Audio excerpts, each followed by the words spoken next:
Welcome to the third episode of the Music Now podcast, a new podcast from The Skinny, where we talk to Scottish musicians about their music and how they make it. I'm Laurie Presswood, and in this episode we're talking to Kim Carnie, an award-winning singer and composer based in Glasgow. We talk about tarot cards, setting Gaelic incantations to music, and her upcoming album, A Chailleach. This episode is sponsored by the Queen's Hall Edinburgh, where Kim is performing on the 18th of September as part of the next in their Malin Lewis Presents series. Hi, Kim. Hi. Thanks for being here. Thanks for coming talking to us. Here. Yeah, it's so exciting to have you here, especially in the run up to your next album release. Yeah. So A Chailleach. Yeah, Chailleach, that's it. Yes. 19th of September. Mm-hmm. How are you feeling? I'm pretty excited about it. This is my second album, and it's been a really, really cool process. Not something I've done before. It's been such a concept piece, and I've been kind of trickling out some stuff over the last wee while on social media, and it's such a cliche, but I genuinely am excited to share it because I'm pretty excited about the music and what we've kind of been working on. Ooh. What is the concept? I feel like I could probably guess a little bit based on the artwork that I've seen so far. Each track is either from almost all from a female perspective, but I chose pieces of poetry that didn't long or praise for a man, which is not so easy to come by in a Gaelic song. And little Bechdel test. Yeah, exactly. And the reason I wanted to do it is because growing up singing Gaelic songs, it was always songs about longing for your love to come back from the sea, or Yes. And I know that's the Such a stereotype. staple of the genre. But it is, and they're great songs. But I feel like as I got older, I'm like, there must have been other things going on in these women's lives. So I kind of set a little challenge to go and find some songs that weren't about longing or praising of a male figure. But I did find it quite hard, and so it ended up, a lot of the material ended up being charms and incantations, and some kind of, there's a track on it where the woman wishes her husband would kind of go out to sea and not come back because she was sick of him. So it was all kind of like, it's very dark humour, a lot of it. And in the studio, the engineer was always just like, there seems to be quite a scary theme here for men. And I was just like, well, I've called it A Chailleach, which it technically means old woman, or it has been used as old hag, but she is a character in Gaelic folklore, and she's the queen of the darkness and of the winter, and she controls how long the winter lasts. And she's a character that kind of appears in loads of different stories, and she's often taught to be feared, and she's portrayed as ugly, but actually, when it comes down to it, she's just a woman with power. So we've made it quite witchy, and we've really kind of run with it with the imagery that we've used and all of the artwork around it. So just to kind of lean further into this kind of like witchy world, I've assigned every track a tarot card that represents the track. So there's one that's a love charm, so it's like the lovers, and there's like the Queen of Swords and the Magician, and so it's been really, really fun, and we've done a tarot card for every track. So I was like dressing up and working with a makeup artist and a really great photographer, and it's been a lot of fun. And I think it's not often that you get to kind of do that in this genre. I think it's not. There's no need to do it really, I suppose. It's just kind of, we just got really into it and just didn't stop. So it's been really good. Yeah, it's been very fun what I've seen so far. Yeah. And I can see now that's a really exciting lineup for so you're playing the third of the Queen's Hall's Malin Lewis Presents series on the day before the album comes out, on the 18th of September. And obviously you're performing. Also on the lineup are Heel and Harrow, which is made up of Lauren McCall and Rachel Newton, who are, I know that you know this, but for people who don't know, they are a duo whose work looks at the is music inspired by Scottish witch trials.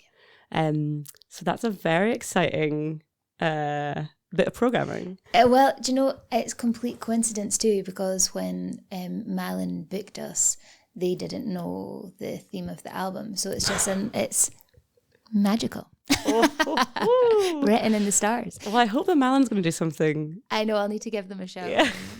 Make sure they bring a cake. Oh God, that's very exciting. So when you perform, obviously your build is Kim Carnie trio for this event. Yeah. Who is the other two? It's Innes White on guitar. He is from Dingwall, originally from the Isle of Lewis. He's my main collaborator. He produced the album too. And Megan Henderson on fiddle, who's from Lochd. And it's usually the three of us. If it's a trio gig, I've been playing with them since... Well, actually, I've technically been playing with Innes since I was a teenager. But I did my first EP with the pair of them back in 2018.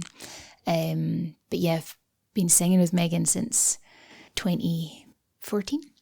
We did a really kind of interesting vocal project together, but I've known her since I was really wee. She was she's not that much older than me, but she was one of the big girls that I looked up to when I was wee. So I've known them a long time, and they're good pals, and so we're going on tour. But I've got, for most of the tour, it's the trio, and I've got the full band with me for Glasgow, which is, although none of us are from there, it's still a bit of a home show. So we've got the 6-piece with us there. Very exciting. And so the Edinburgh gig is essentially like it's almost, well, I wouldn't say it's an album launch event, but it's well, it's the Edinburgh. It's the first date of the tour. So you were saying before about the tracks on this album are all kind of drawn from the traditional repertoire, the pre-existing traditional repertoire. What is your approach? How do you approach finding these tracks? So how many of these tracks how many of these tracks were already known to you? So I have written the majority of the melodies, so I've found poetry or like little bits of spells and things like that, and written melodies to them. 2 of the tracks were already fully existing, but the rest are all new melodies. Exciting. And I've added some words in here and there as well, added some choruses and stuff. Is that how you normally work? In Gaelic, yes. So I've written 1 or 2 Gaelic songs with like the full lyrics as well, but it's not my favourite thing to do. Gaelic is a really beautiful language, and like, although I'm a fluent Gaelic speaker, there's a richness in older Gaelic, and that I don't think I could have, but you don't hear it often today. I think the way with English as well, or most languages, it's we've become like quite colloquial, and I think Gaelic is nowhere near as kind of modern as English has become, but there certainly is a difference between something written 200 years ago and the way we speak Gaelic now. And that richness is something I'm really, really drawn to. So I will happily use the words or borrow the words of other writers from hundreds of years ago and just add a melody. And it's a fun way to kind of...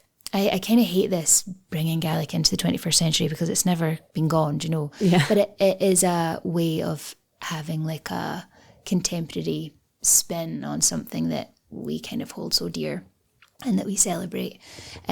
So finding those pieces, I have various kind of ways, but I have a bookcase full in my sitting room of mainly Gaelic books, and also I have friends who are really interested too, and I often get sent really lovely things from them that I mainly from my friend Alison Campbell Clark.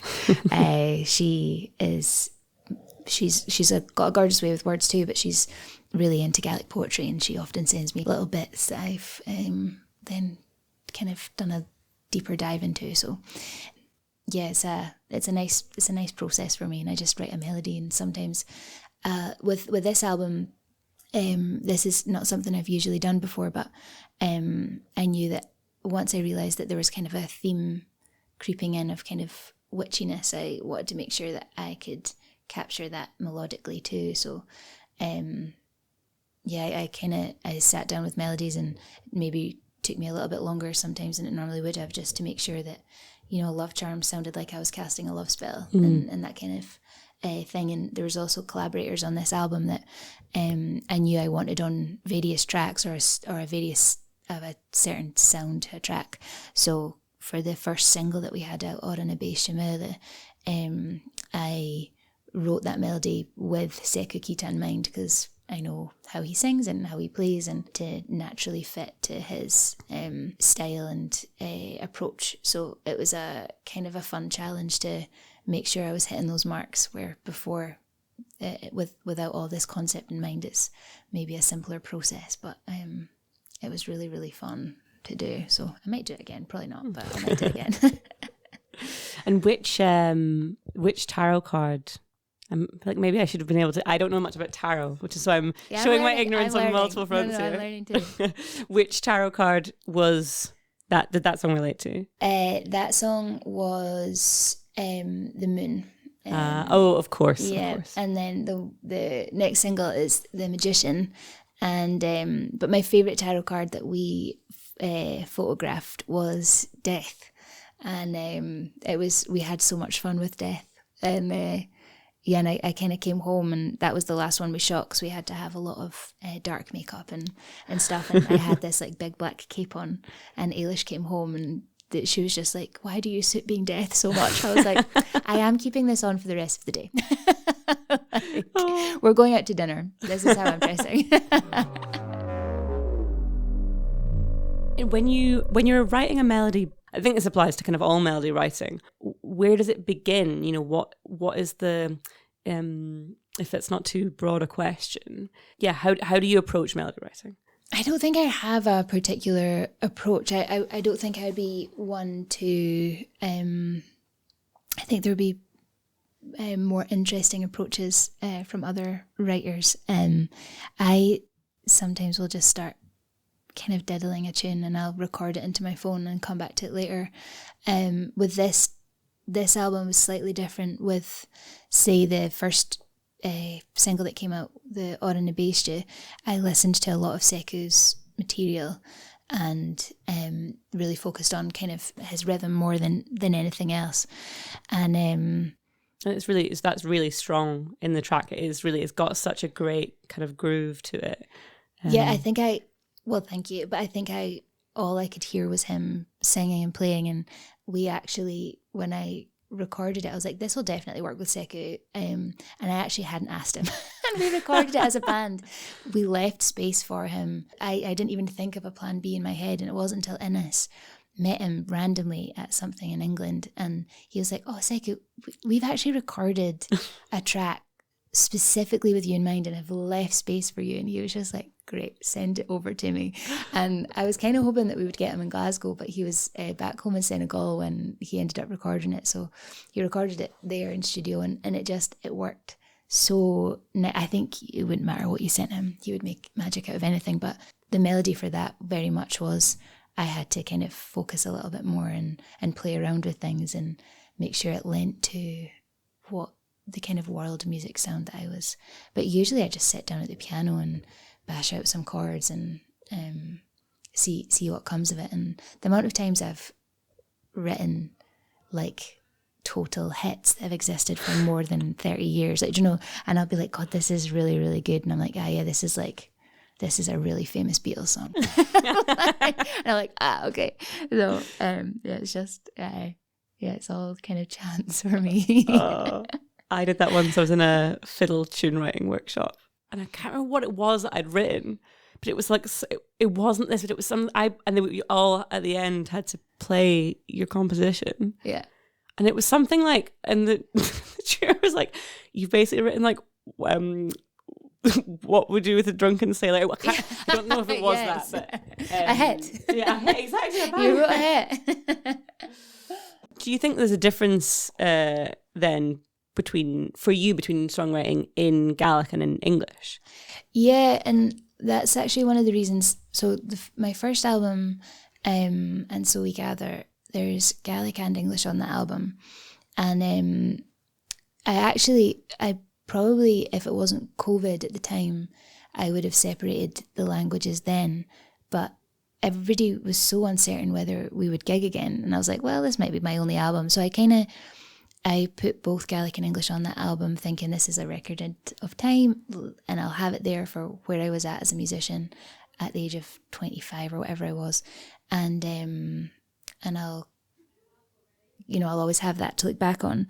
But I actually don't think that the melodies I write or the songs I write in English and Gaelic are in the same genre, and because the Gaelic music I love is really worldy, and I think like I kind of like listen. I do like to listen to kind of traditional music, Gaelic traditional music and song. There's some really gorgeous albums, and also really loving what kind of contemporary bands are doing right now with kind of poppy stuff in Gaelic.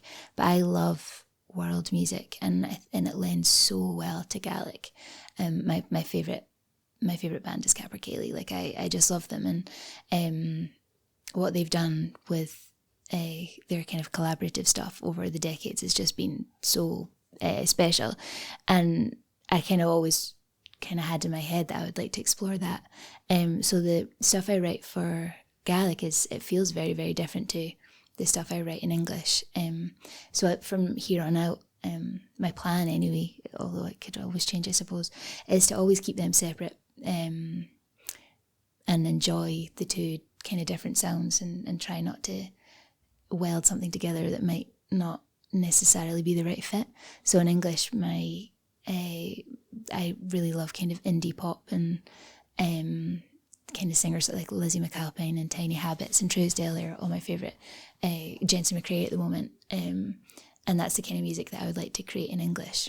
But yeah, I think there's something really special about Gaelic in the place of world music, and where I feel really lucky that it lends to it, because I love the sound, and I don't think it works in English. So yeah, that's so interesting. It's kind of feels sort of comparable to when people say that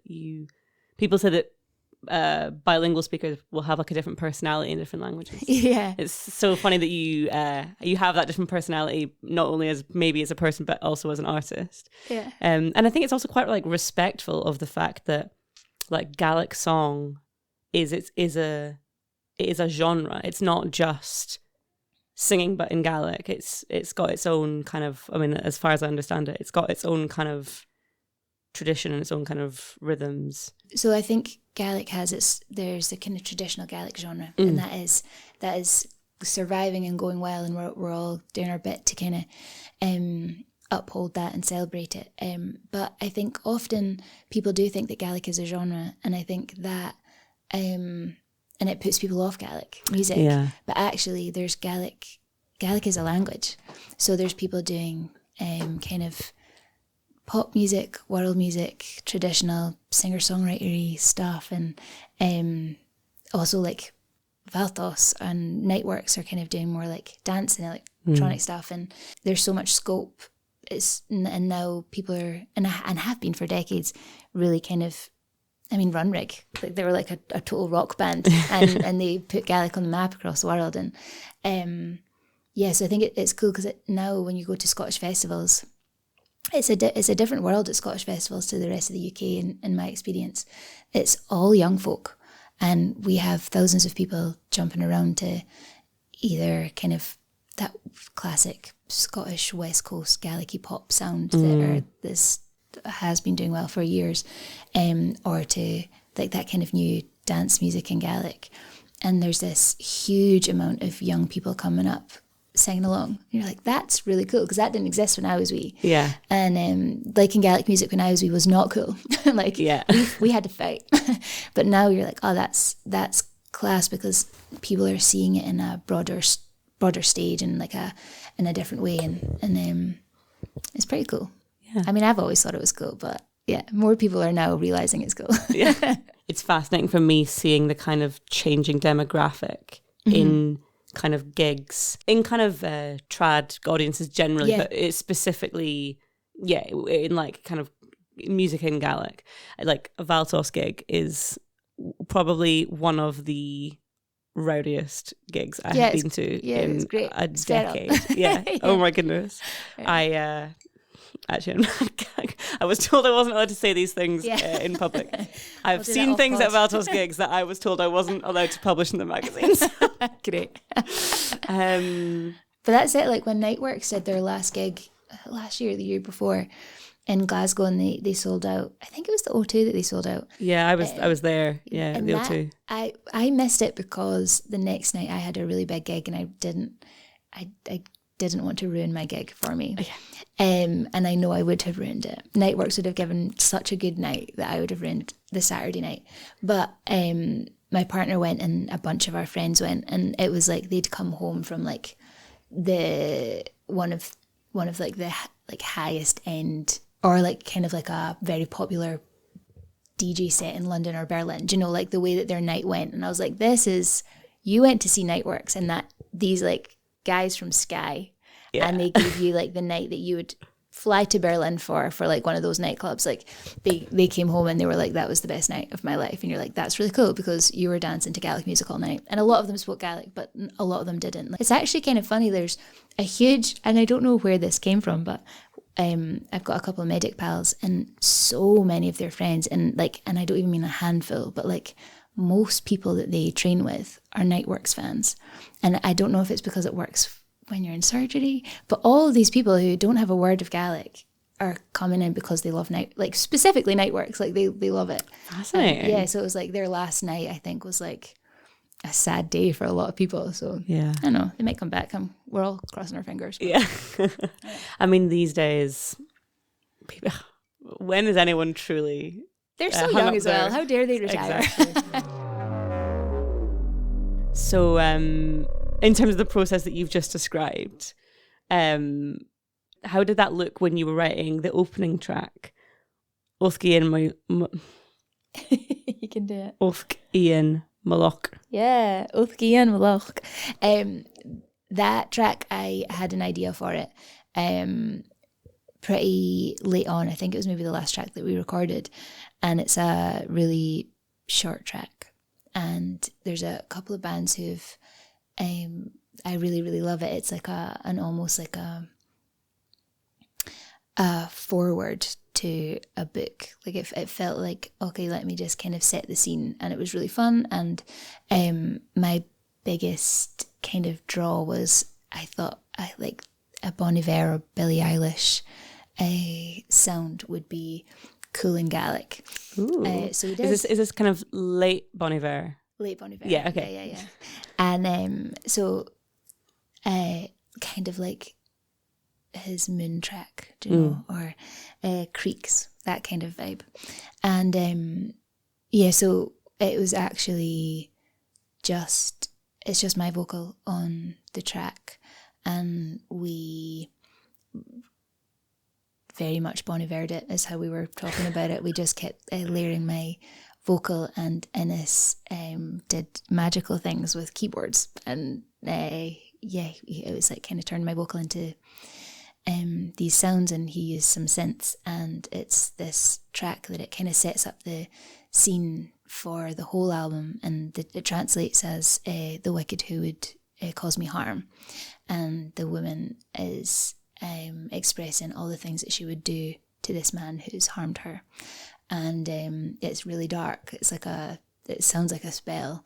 And but the melody was really cool to write in, because I really love Billie Eilish's When the Party's Over, and how she kind of throws her, you don't expect the melody to go where it's going. And so I kind of wanted to do something like that. And we hadn't actually heard anything like that in Gaelic before, so it was really cool to play around with that kind of production with Gaelic. And I think it's maybe my favourite track, and I think it's only like 90 seconds long or something like that. But yeah, that was kind of I think I had an idea for most tracks, and it was fun working on them and kind of returning to them until we got them where we wanted. And a huge part of the writing process, like I would come up with the melodies and stuff, but a part of the writing process for me is always the soundscape that I can hear in my head with the melodies, and that is where I pass everything over to Innes, and we work really well together. And I'll give him all my ideas and my references, and try and kind of play along with what I'm wanting, but his mind is incredible, and he's one of my favourite musicians, and he just kind of builds the tracks around kind of my ideas that I give him. But I feel like so much of this album is in us, and it's a funny thing because it's obviously my solo album, but it very much feels like an Innes White album, and you can hear him all the way through it, not just playing, but if you know his playing or you know his influences, you're like, yeah, this is a very Innes track, or this is a very Innes moment. And I really love that because I love everything that he does. So it was really, really cool working with him, but also just to have him as a part of the writing process, because this like kind of little ideas I had, he makes them happen and adds all this sparkle around it that I wouldn't think of without him. So yeah, it's my favourite partnership is with Innes White. So yeah, it's a good little process to have him on. Thanks for listening to the Music Now podcast, and thanks to Kim for chatting to us. Kim's new album, A Chailleach, is out on the 19th of September, and singles Orna Beist Mula and Clone and dhèan are out now. This episode is sponsored by the Queen's Hall. The next Malin Lewis Presents show is on Thursday the 18th of September with Kim Carnie Trio, Malin Lewis Trio and Heel and Harrow. Find out more about the season of gigs and get tickets at thequeenshall.net. Kim also has shows across the UK this autumn, including Cottiers Theatre in Glasgow on the 24th of September. We've linked tour dates and tickets in the episode description. The Music Now podcast was hosted by me, Laurie Presswood, produced and recorded by Peter Simpson, with sounds and music by Brian Pecora. We'll be back with another episode of Music Now next month. Bye!